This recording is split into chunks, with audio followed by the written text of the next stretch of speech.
So, hindi ako nakapag-upload after 8 days o 1 week.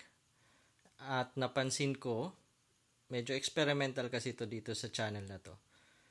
Napansin ko dito sa channel na to na talagang pababa ng pababa yung parang spaghetti. Pababa ng pababa yung views. So, ibig sabihin nun, talagang kailangan consistent na nag-upload. And ang napansin ko naman nung sunod ako nag-upload last week, so every time na nag-upload ako, tumataas din yung kumbaga yung views. Ano siya, every upload tataas siya as long as mahaba din yung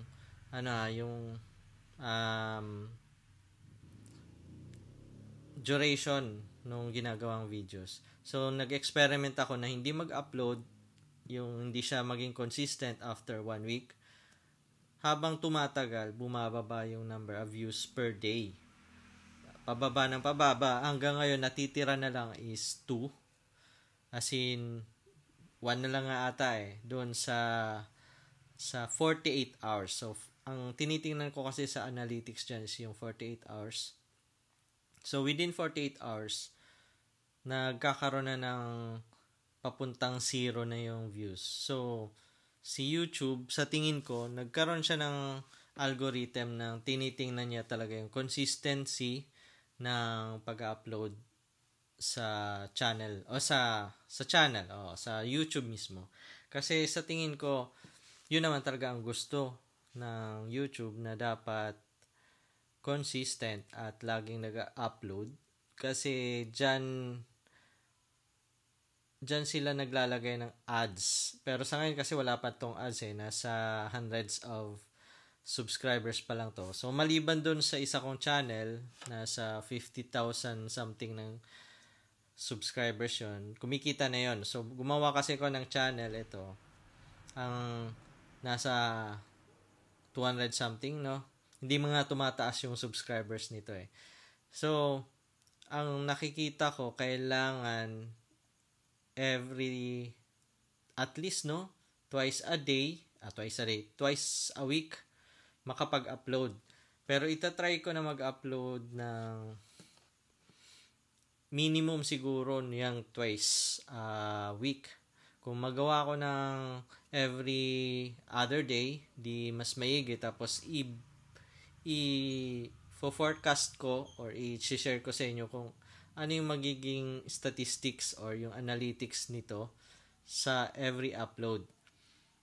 So, ang advice ko kung magsisimula kayo, talagang 0 yan. Tapos, after siguro few weeks na nakakapag-upload na kayo ng consistent, 0 talaga yan sa simula talaga 0 yan. Kapag meron na nag-view na hindi lang ikaw, ibig sabihin niya nagsisimula nang mag-trigger yung algorithm ni YouTube.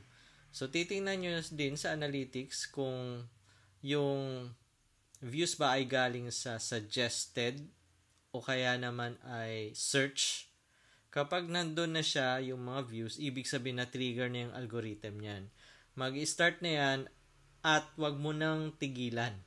Kailangan upload ka na ng upload.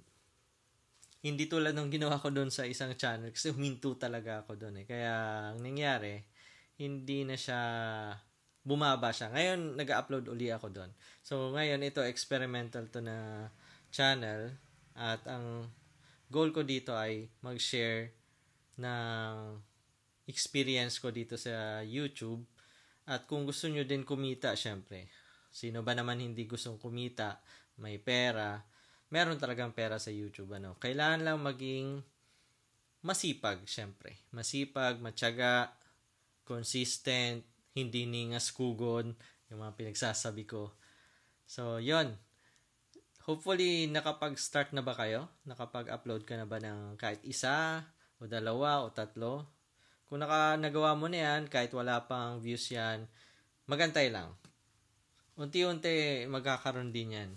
Kapag napansin ni YouTube na consistent ka na nag-upload, magti-trigger na yan. Tapos makikita mo na ang views niya ay galing na sa suggested o kaya yung search.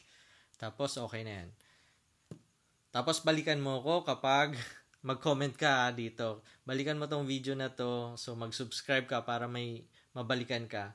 Sabihin mo meron ng views ang video ko. Okay? Okay, yun lang. Update lang. Thank you.